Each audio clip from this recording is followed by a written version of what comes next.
This is the best football show. I'm your host, Brian Baldinger. I'm here every day at Baldy NFL. You can like, subscribe to find it on your free Odyssey app or wherever you download your apps. You can find me on Instagram and X and Twitter and YouTube and Threads and all that kind of stuff. I'm out there at Baldy NFL. We have just gone through the Super Bowl, the Combine, and free agency. Teams are now adjusting the rosters, getting their caps in order, acquiring new players. And so now it's time to really take a look in these 5 weeks. And today is the 19th, Tuesday, March 19th. We're looking ahead to the draft, which is at the end of April. So 5 weeks to the draft. And in between right now, we want to take a look at each of the divisions and each team in the division and what they have done and what they might do, what they need to do in order to chase the Kansas City Chiefs, which is a good place to start. The Kansas City Chiefs, a team that has won, is it 7 or is it 8 straight AFC West division titles? They've dominated that division like nobody in any division in any sport has dominated. Everybody has looked up at the Kansas City Chiefs, who have been to 5 Super Bowls, won 3 of the 5. In the Andy Reid era, back-to-back Super Bowl winners for the first time in 20 years. And so you look at them and you look at the stability of Andy Reid, of Steve Spagnuolo, of Patrick Mahomes, the MVP, the coach of the year, the defensive coordinator that is as good as anybody that's ever done it. That's the Kansas City Chiefs. And if you look at last year, they were 9-6 after they lost on Christmas Day to the Raiders at home. Think about that. 9-6. They win their last 2 games, and then they go on the road. They beat Miami at home in weather that Andy Reid couldn't feel his fingers or toes at the end of the game. It was Arctic cold. Then they go to Buffalo. Then they go to Baltimore. And then they head to Las Vegas to beat the San Francisco 49ers after being down by 10. If you look at them, they didn't look like a great team. Heck, they finished 28th in turnover ratio, minus 11. They turned the ball over 28 times last year. You typically don't win Super Bowls by doing that. Patrick Mahomes had 14 interceptions, 3 fumbles. He had 17 turnovers in 17 regular season games. But they win the Super Bowl, Super Bowl 58, win the year before against the Eagles. And you just go, all right, let's take a look at what they have just done.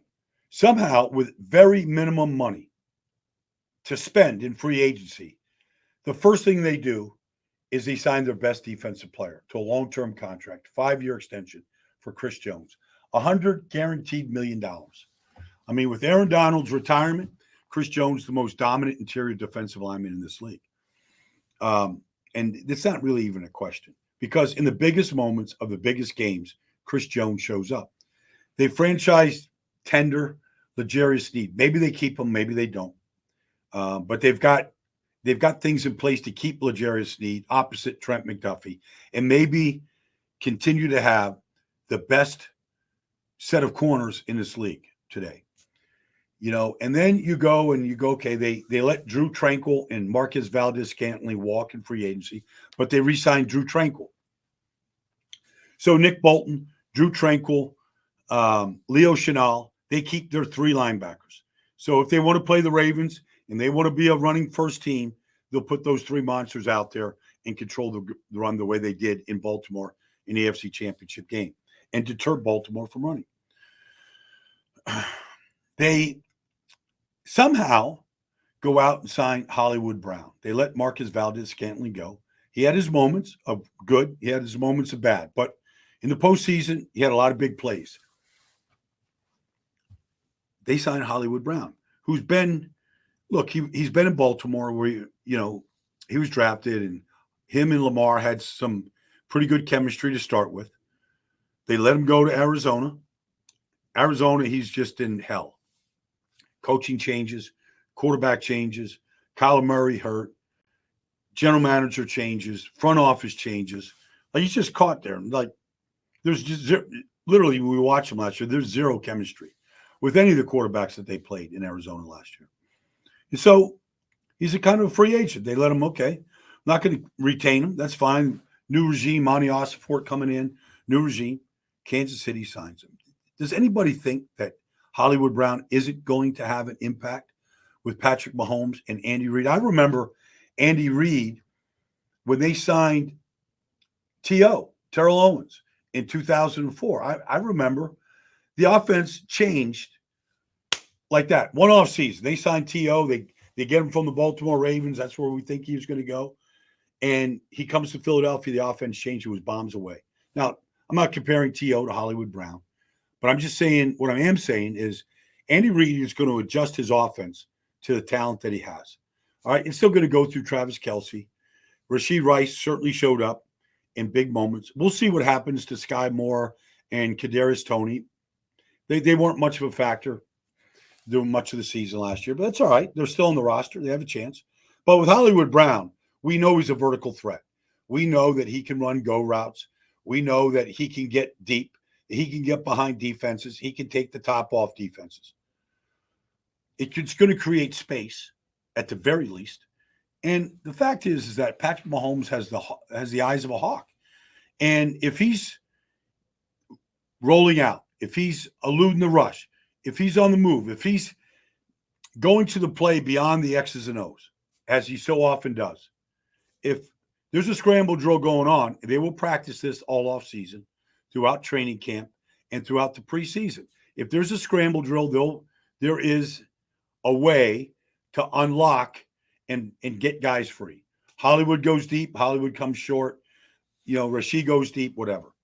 He's going to get targets. He's going to get targets. And I think you're going to see they really lacked the big explosive plays in the offense last year.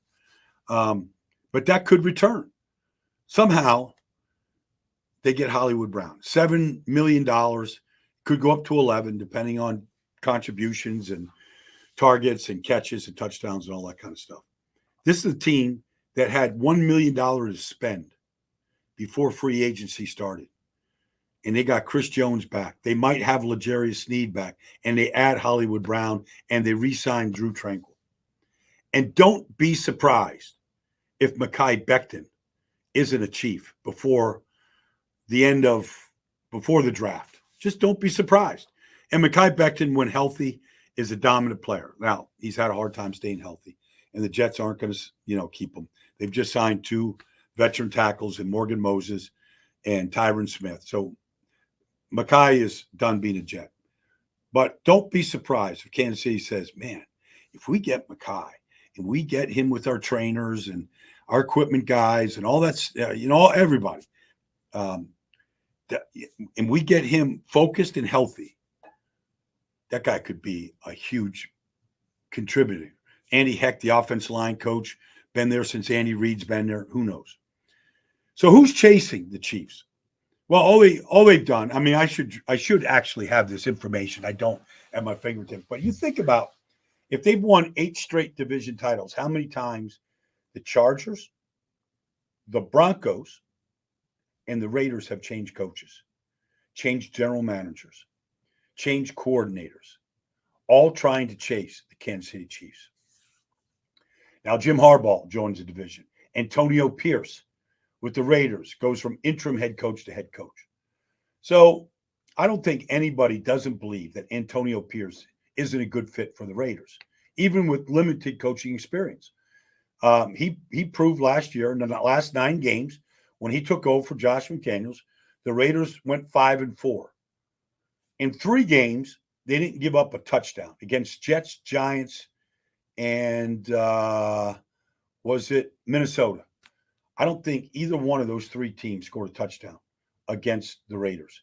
They give up the fewest points in the NFL. Now, you could say Jets, Giants, okay, Minnesota with their quarterback issues.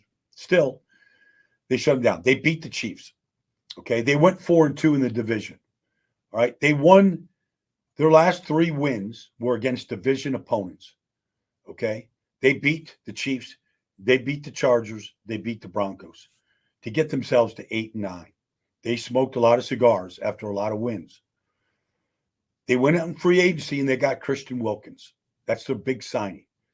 To go with Max Crosby, to an improving Tyree Wilson. Tyree Wilson was 6th pick in the draft last year. I don't know that I saw a player going from being so bad. Now, look, he's coming off a broken foot coming out of Texas Tech. But I'm talking like this guy's effort, takeoff, where's the ball, what's my job, what's my response, going from being lost, completely lost, to a guy that showed up the last month of the season. And when I talk to Max and other guys in the Raiders, they believe Tyree Wilson's going to be a good player. And now you get Christian Wilkins. Max Crosby just got harder to block. Like, I believe the Raiders and their ability to chase after the Chiefs starts with how their defensive line plays. Now you go and, Spillane and Diablo looks stable and solid at linebacker. Marcus Epps, big difference at safety, to go with what they have. Like, I feel like the Raiders defensively, keeping the defensive staff of Patrick Graham and Rob Leonard and Rob Ryan and keeping that side of the ball intact. I believe the Raiders have a defense better than Denver, better than the Chargers, that can compete with the Chiefs. The Chiefs were led by their defense all year. They were elite all year long. They showed it in the Super Bowl. They showed it in Baltimore. They showed it against the Buffalo Bills. That looks like it's going to be intact. The Raiders, though, can play defense. And so now it's a question of what are they going to do on offense? Okay, they went out and got Gardner Minshew to be the quarterback. And who knows? Aiden O'Connell's there.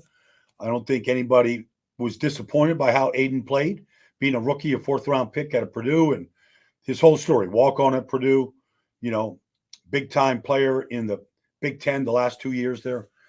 4th-round pick, excellent preseason, as good as anybody in preseason, any rookie in preseason, and they got a chance to play. So maybe they're good. They look. Josh Jacobs is not going to be there. Illuminar, the right tackle, is not going to be there. But you've got Devontae and you've got Jacoby. They both had 8 touchdowns apiece. With all the quarterback instability they had last year. So I feel like Tom Telesco comes in to be the GM. Luke Getsy comes in to be the offensive coordinator. I mean, people raved about Luke Getsy when he was with the Packers, not so much with the Chicago Bears. But I think the guy's a quality offensive coordinator. And Antonio Pierce overseeing everything. I feel like it's a new day with the Raiders. They beat the Chiefs, on Christmas Day.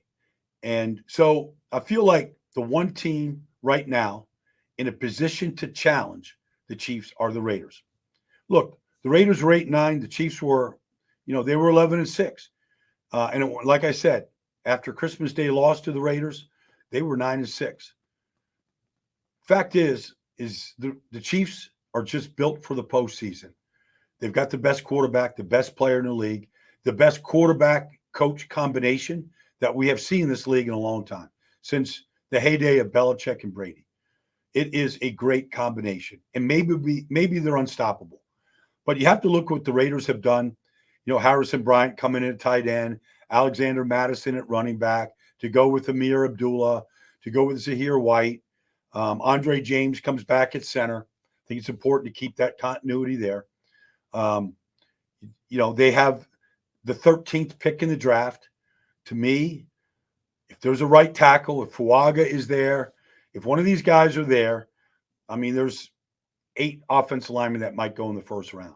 If Fuaga or, if one of these guys are there, I mean, it looks like, because, look, they drafted Alex Leatherwood, who was a complete bust.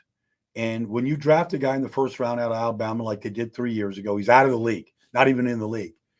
When you make that mistake never goes away. Jermaine Luminar, look, the last 2 years played well at right tackle. They were pretty lucky. He was bounced around the league. He locked in, played well, got himself a free agent contract, with the New York Giants. Great. they need a right tackle, I believe. Like, if Gardner's their guy, Aiden, regardless, they need a wall in front of them to work the field. For Michael Mayer, Devontae, Jacoby, to get that passing game going, they need an offensive line. I think they got a plug-and-play right tackle. That's what it looks like to me at 13. With the second pick at 44, it's a good wide receiver draft. It's a good draft for interior offensive linemen. It's a good draft for corners. Maybe not at the top of the draft, but certainly there's some depth at corner in this draft. The Raiders look like they keep drafting corners, trying to find the right combination. So I'm going to be here every week until the draft. I'm going to be talking draft, top five players at every single position. We're going to begin that pretty soon. We're going to look at every single division. We still have to get to the Chargers and the Broncos in the AFC West, and we'll get to all other 7 divisions. So just join me every week, a couple times a week, 2, 3, sometimes even 4 times a week, as we get ready for the 2024 NFL Draft in Detroit. This has been the Best Football Show. Download it, subscribe, watch wherever you get your Odyssey app, free Odyssey app. That's been the Best Football Show. Thanks for joining me. Look forward to talking to you real soon this week.